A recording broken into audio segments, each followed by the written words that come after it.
Bonjour, dans le chapitre du second degré, nous allons regarder comment résoudre des inéquations.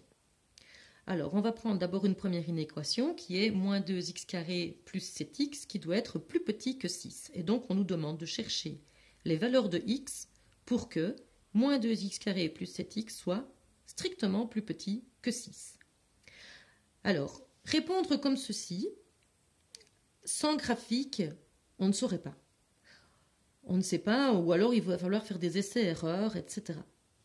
Par contre, si je l'écris sous cette forme-ci, c'est-à-dire que si je mets tout dans le premier membre,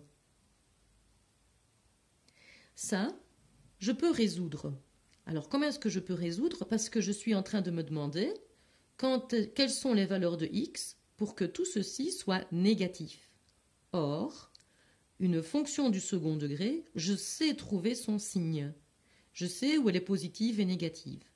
Donc pour pouvoir résoudre des inéquations, il faut évidemment connaître les tableaux de signes, savoir comment trouver les tableaux de signes d'une fonction du second degré. Donc on va partir sur quelque chose là-dessus.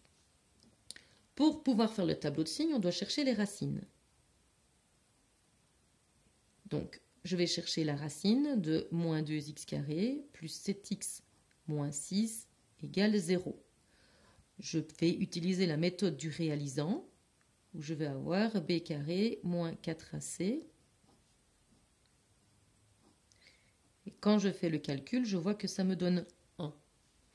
J'ai donc les deux racines qui sont moins b plus ou moins racine carrée de 1, ben ça fait 1, sur 2 fois a. Et donc ici, je vais avoir 3 demi et 2.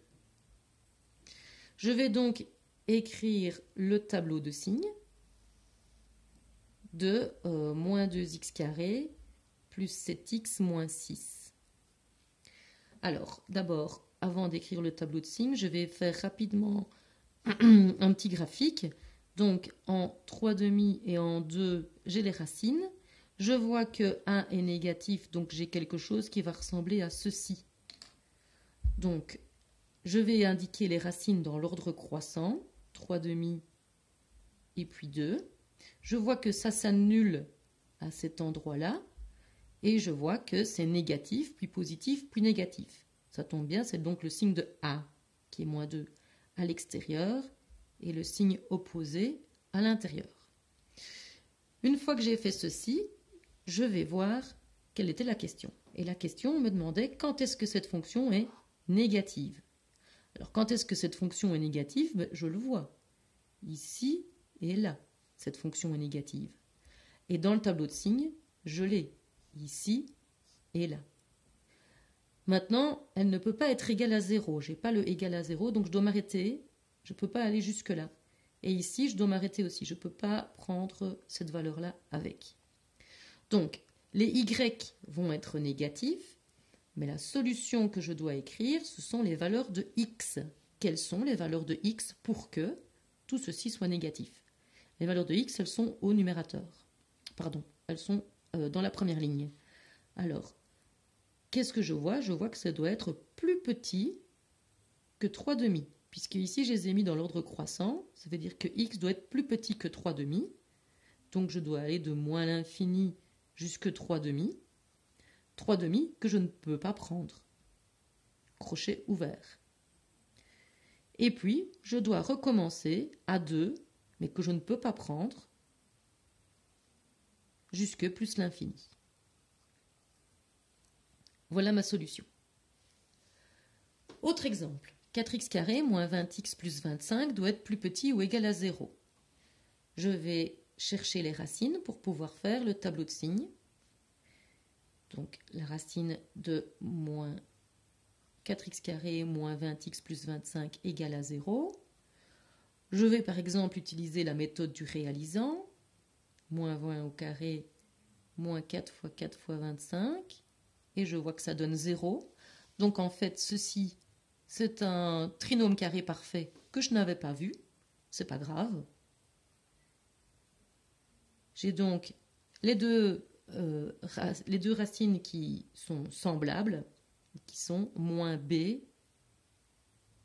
sur 2a, et donc qui font 5, ça fait 5 demi. Je vais tracer mon tableau de signes. 5 demi, 4x carré moins 20x plus 25.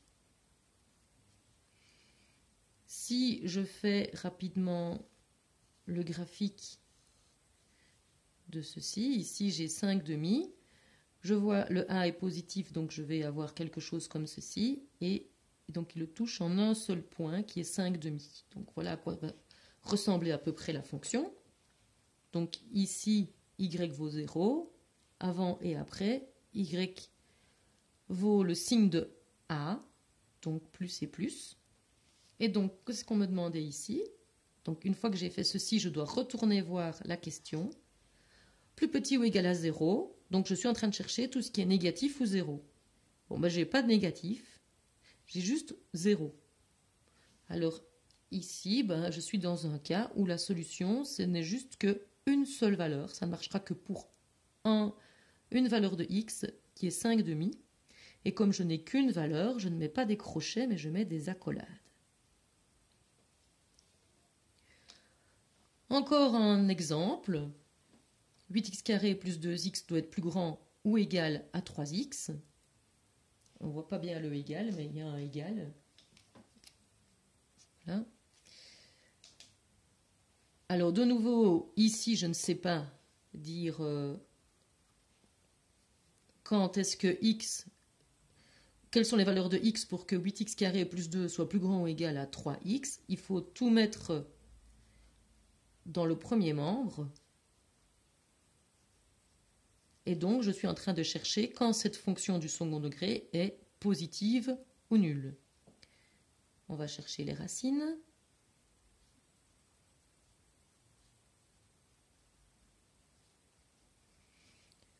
On calcule le réalisant. Et on voit qu'il vaut moins 55. C'est donc un réalisant qui est négatif. Si je veux faire rapidement le graphique de cette fonction, donc ρ est négatif, ce qui veut dire que je n'ai pas de racine, mais 1 est positif, donc ça veut dire que j'ai une fonction qui est comme ceci, mais qui ne croise jamais l'axe x. Donc voilà, par exemple ici. Je vais donc faire le tableau de signes. Le tableau de signes où je n'indique pas rien du tout ici, puisque je n'ai pas de racines. J'ai bien un ρ, mais ρ, on ne le met pas dans les racines. Et ici, je vais devoir mettre le signe de A partout, donc plus partout. Je vais maintenant voir ce que je voulais. Je voulais que ce soit positif ou nul. Cette fonction, elle est positive partout. Je peux regarder dans le graphique, effectivement, c'est toujours positif. Donc ici, la solution, c'est tout est bon. On peut remplacer x par tout ce qu'on veut. On aura toujours une solution qui sera positive. Donc, la solution, c'est qu'on peut remplacer x par n'importe quelle valeur de réel.